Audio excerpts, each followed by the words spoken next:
Okay. Okay. So it says estimate and then solve each problem. Model the problem with a tape diagram. Explain if your answer is reasonable. There were That's why you were asking me about the word reasonable? Yeah. Okay. So there were 3,905 more hits on the school's website in January than February. February had 9,854 hits. How many hits did the school's website have during both months? About how many hits did the website have during January and February? So, the school's website. So which month had more hits? It would be January, because. More hits. Oh, February. No, there were 33,000 on the school's website in Yeah, so it'll be January. Because you see, this is more hits. You see? Oh. So you add these two together, and this would be 13,000. So this would be January, and this would be February. Okay. Well, hold on a second. So it says here there were 3,905 more hits on the school's website in January than February. Yeah. So February only had 9,000. So you added another 3,900. Yeah. Okay, got it. So, and then. And what answer did you get?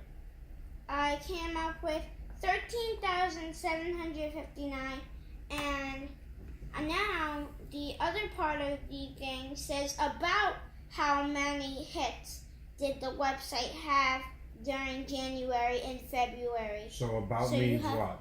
About means like you can estimate it. Okay. Or so round up or round down, right? Yeah.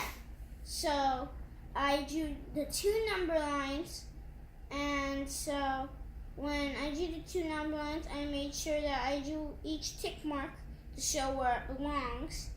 And so since 9,854, I think it rounds up to 10,000 because 9,000 cannot prove it alone. So if you go anything over than 500, anything over than 5 in rounding goes upward, and anything below goes downward. Okay. So since the 8 is higher than 5, the 8 and the 9 will go up to 10,000. Okay. Unless each number is equal, then I think it would still drop go down to 95. Yeah. Okay. All right. Good. Yeah.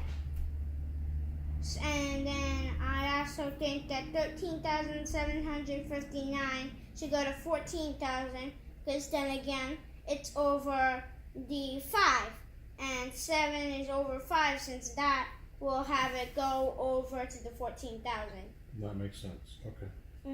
Good. And so now. So you're getting the idea of. Yeah. And now I have to add 14,000 and 10,000.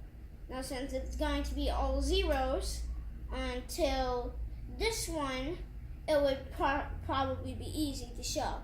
It would be 24,000, because this is the 10,000, and 1 plus 1 equals 2, and 4 plus 0 equals nothing. It would still equal 4. So that would equal it to be 24,000. And so that's really it. All I have to do is just add the last part, and then I have to explain why it's reasonable, and that will be it. That will be the whole entire equation. Very good, Josh. Thank you. How'd you get so good at this? I learned it from the best. Who's that? Your teachers? Oh, you're funny. Good job. But you see how easy it is when you break it down? Okay? Like I always tell you, math is so easy because the numbers always talk to you. Yes. You know? Numbers never lie. Yes. Numbers will always talk to you. Yes. And when you check your answer, you'll figure out where you went wrong. That's why it's always important to check your work. Mhm. All right, good job. Thank you. And there's math in everything we do. Everything we do has math. There's even math in the seconds that you recorded me on the phone. That's right. That's right. It has a timer. Mhm. Very good, baby. That's how you do Common Core math with no matter what grade level you're working with. Yeah. You know, Common Core math is not as hard as parents want to make it. It just requires a little bit of application. You have to apply yourself. You have to understand that the students are learning a new way. And since the students are getting the first-hand knowledge in school, it's always best to listen to the student, and then you can use what you learned, put them both together, and you'll come up with a much easier solution into making math fun with your children when you're doing your homework. So this is just another successful solving of equations and using the new system in Common Core Math from a 4th grader. Right? Mhm. All right. Great job.